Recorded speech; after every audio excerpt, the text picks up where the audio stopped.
Throughout history, African nations have experienced a series of crises and developmental setbacks. Many have found it convenient to point the finger at external factors, particularly the legacy of Western colonialism, foreign exploitation, and global power structures for the continent's persistent problems.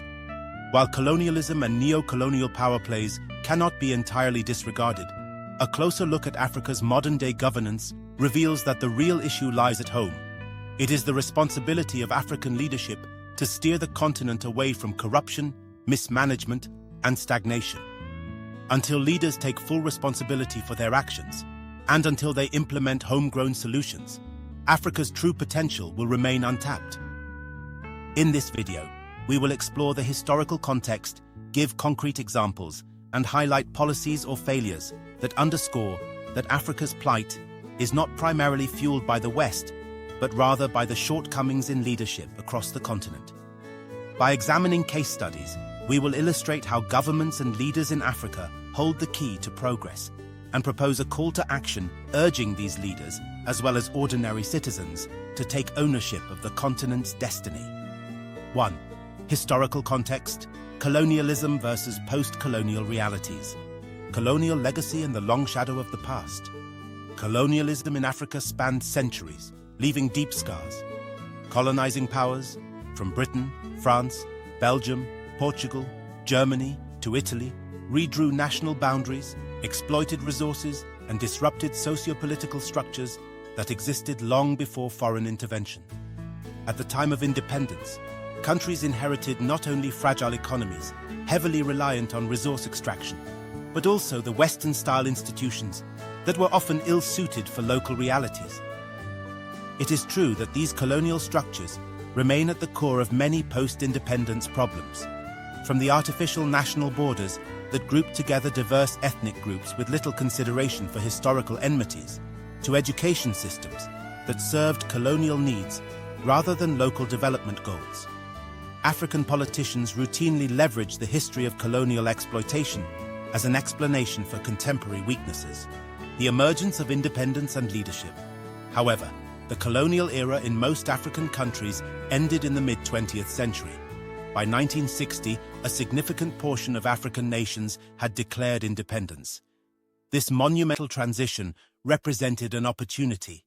New leaders had the chance to chart a fresh course for the continent, develop robust institutions, and lay the foundations for prosperity. In the early years of independence, many African leaders were hailed as visionaries. Patrice Lumumba in the Congo, Kwame Nkrumah in Ghana, Jomo Kenyatta in Kenya, and Julius Nyerere in Tanzania ignited hope by fostering a Pan-African spirit of unity and self-determination. Yet, despite the optimism, political struggles, ideological divisions, and a lack of effective checks and balances often disrupted these early visions. Even with external meddling, corruption and mismanagement within African leadership circles began shaping a new reality, one where leaders consolidated power, misappropriated public funds, and stifled democratic processes. While we cannot dismiss the influence of Cold War politics and neo-colonial economic systems, the reality is that African leaders themselves wielded enormous control and had the authority to implement policies for the welfare of their citizens. Whether motivated by personal greed, inadequate governance structures, or internal power struggles, many administrations made choices that often benefited a select ruling elite. The legacy of colonialism gave way to an era of authoritarian regimes, mismanagement, and human rights abuses that drastically slowed development. 2. Leadership failures and their consequences. Corruption and misappropriation of funds.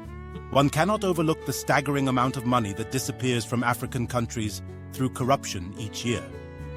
Numerous reports and data from organizations like Transparency International detail how billions of dollars are siphoned off from public coffers and stashed abroad. These funds, if properly utilized, could be channeled toward building hospitals, schools, roads, and social welfare programs. Consider Nigeria, one of Africa's largest economies and a top oil producer. Oil exports have generated massive revenues over the past few decades. Yet, the country faces massive infrastructural deficits, low-quality public education, and rampant poverty. Repeatedly, high-profile corruption cases have rocked the political system. Billions of dollars that could have fueled development were instead funneled into private accounts. While outside forces may have tried to manipulate oil markets, the lion's share of the problem lies in Nigerian leadership's failure to responsibly steward the nation's immense wealth for the benefit of its people. Weak institutions and lack of accountability. For a nation to develop sustainably, strong and transparent institutions must be the bedrock. Unfortunately, in many African countries, institutions remain underdeveloped or deliberately undermined by the ruling class. The judiciary is often compromised, anti-corruption bodies are not empowered or are micromanaged by politicians, and free press is frequently curtailed to stifle dissent. In Zimbabwe, the late President Robert Mugabe's rule was marked by a clampdown on any form of opposition, the printing of money that led to hyperinflation, and land seizure policies that, while initially aimed at redressing historical land imbalances, were ultimately abused by political elites for personal gain. Rather than building institutions to support equitable land distribution and economic growth, Mugabe's administration resorted to populist policies that led to international isolation and a collapsed economy. This example highlights how leadership choices, and not external forces, can quickly derail national progress. Policy inconsistencies and tribal politics. In many African states, leadership has been marred by ethnic or tribal favoritism rather than a focus on pan-national development. Politicians often exploit tribal affiliations to garner support, and key positions are frequently awarded based on loyalty rather than competence. This practice undercuts national unity, creates a cycle of mistrust among different ethnic groups, and weakens democratic governance. Policy inconsistencies also plague the continent. One government might establish robust educational reforms, only for the next administration to dismantle them for political reasons. These abrupt shifts deter long-term investments and create uncertainty, making it difficult for citizens to rely on consistent governance. When a country can't establish and maintain policies on healthcare, education, or infrastructure, economic growth stagnates and poverty remains entrenched. 3. Counter-examples. Positive leadership models in Africa. Botswana's prudent management. Botswana stands as a shining example of how prudent leadership can drastically change a country's fortunes. At independence in 1966, Botswana was one of the poorest nations in the world, heavily reliant on subsistence farming. Soon after, diamonds were discovered. Rather than falling into the trap of corruption or rent-seeking behavior, the government, led by President Seretse Khama, worked to utilize diamond revenue for national development. Institutions were built to manage diamond revenues transparently, and the nation invested heavily in health, education, and infrastructure. The result?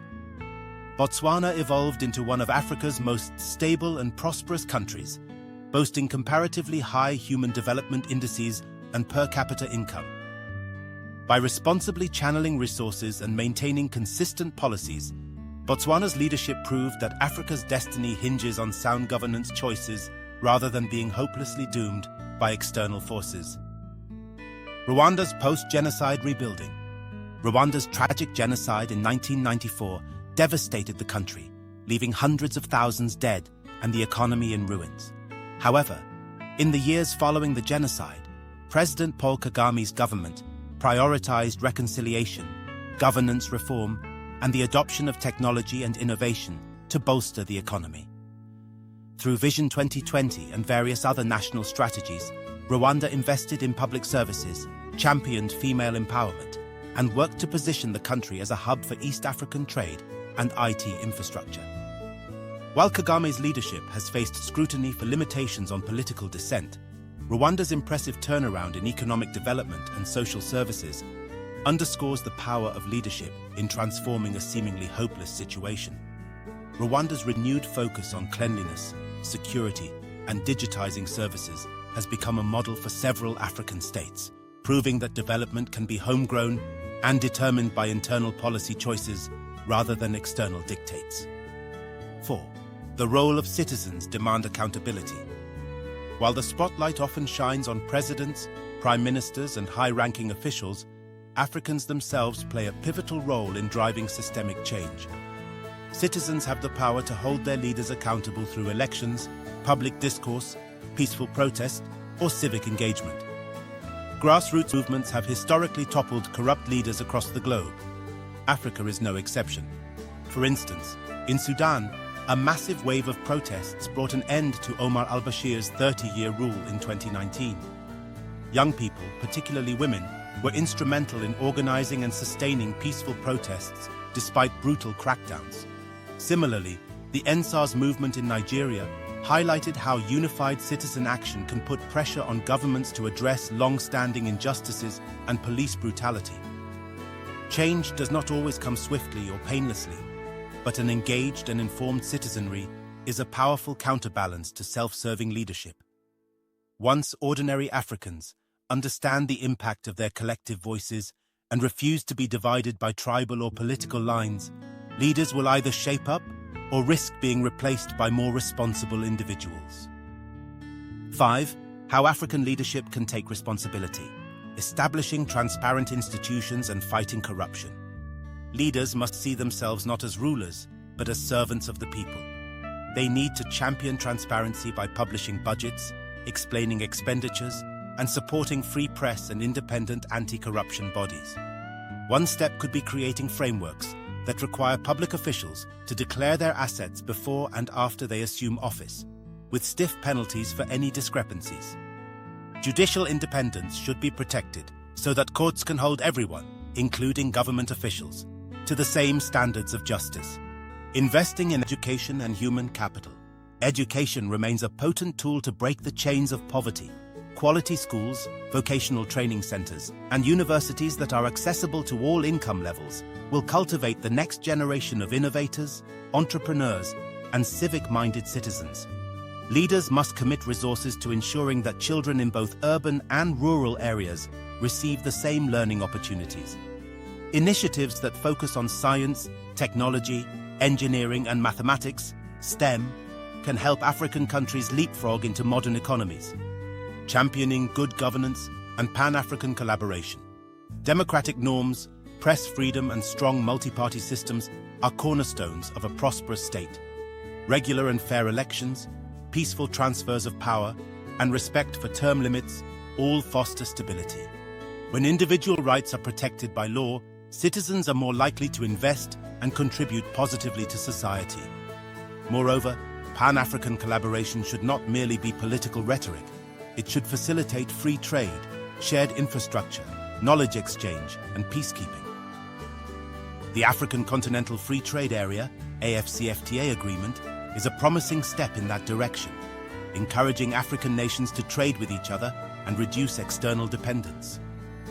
By coordinating resources and knowledge across the continent, African leaders can propel development and stand together in global negotiations, utilizing Africa's resources for Africans.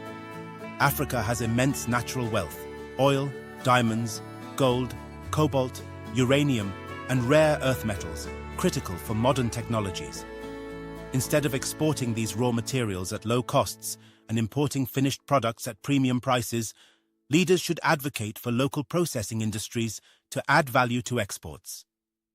This approach will help create more jobs and keep wealth within the continent. Leaders should also champion policies that preserve and protect Africa's resources for future generations, balancing exploitation with environmental stewardship. Effective management of resources, backed by transparent auditing and accountability, can turn these assets into engines for sustainable growth rather than fueling corruption and conflict. 6. The bigger picture. Why the West is not the primary culprit. Shifting the narrative. It is easy to accuse the Western world of meddling in African affairs, be it through aid programs with hidden agendas or exploitative business practices.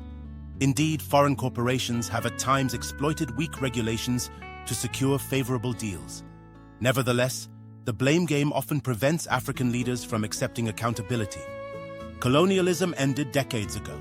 Africa's future now depends largely on the decision-making of its own leaders. Continual reliance on external donors or scapegoating foreign powers only feeds a culture of dependency. No amount of outside influence can override local laws and policies if the leadership is resolute in protecting national interests.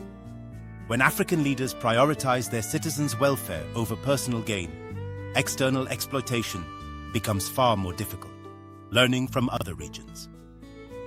If we examine regions like East Asia, countries such as Singapore, South Korea, Taiwan, or China, they also had experiences with colonialism or external meddling. Yet, forward-looking leaders in these countries orchestrated extraordinary economic transformations. They leveraged foreign investment, demanded knowledge transfers, and built competitive education systems. African leaders could adopt similar strategies, ensuring that external partnerships benefit local populations through technology transfers, job creation, and capacity-building programs. For leaders, it's time to acknowledge that past injustices do not absolve current regimes from responsibility. African heads of state and government officials must actively fight corruption, strengthen institutions, respect term limits, and invest in the welfare of their people. Doing so requires genuine political will. It will not be enough to form anti-corruption commissions if they remain empty gestures. Leaders must recognize that power is entrusted to them by the people, and that they are accountable to future generations.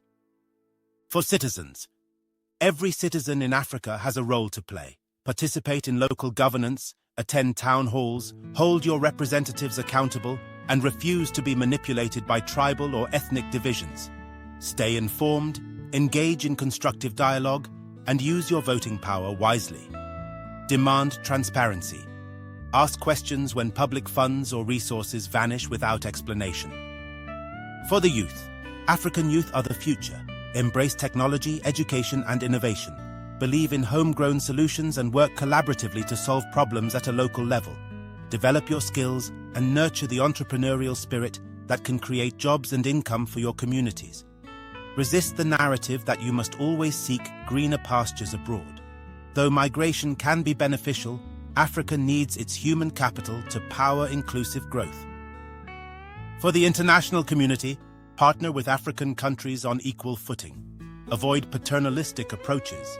Instead, encourage trade, invest responsibly, and respect national sovereignty. Support anti-corruption initiatives and institution-building measures that truly reflect local needs. Recognize that Africa should not be a dumping ground for outdated goods or cheap labor exploitation. Genuine partnerships will strengthen Africa's governance and economic prosperity, which in turn benefits the global community. Africa's struggles have too often been laid solely at the feet of Western interference, yet the more pressing truth is that African leaders themselves bear significant responsibility for the continent's persistent challenges. From widespread corruption to tribal politics and weak institutions, poor governance has derailed countless opportunities for growth. Although external actors have played, and continue to play, a role in Africa's fortunes, there is ample evidence that strong, responsible leadership can break the cycle of underdevelopment. Countries like Botswana and Rwanda show that commitment, strategic planning, and effective governance can spark remarkable turnarounds, even after decades of hardship or conflict. Such successes underscore the enormous, untapped potential within Africa's own ranks. They also remind us that colonialism, while relevant to our historical context, cannot forever serve as the default explanation for modern-day governance failures. Now is the time for a new era of African leadership, one rooted in transparency, accountability, compassion, and the unwavering resolve to uplift the lives of citizens. When leaders truly commit to good governance, and when citizens demand accountability, Africa can reshape its narrative from one of dependency to one of empowerment and progress. To all African leaders, step up and fulfill your obligation to your people. Institute strong, transparent institutions, eradicate corruption, and foster economic policies that ensure inclusive growth. To African citizens, make your voices heard, refuse to be relegated to the sidelines. Participate actively in the political process, question leadership, and insist on the promise of a better tomorrow for yourselves and your children. Together, we can ensure that Africa's legacy is not defined by blame on external forces, but by a determined, self-reliant spirit that refuses to settle for anything less than true prosperity.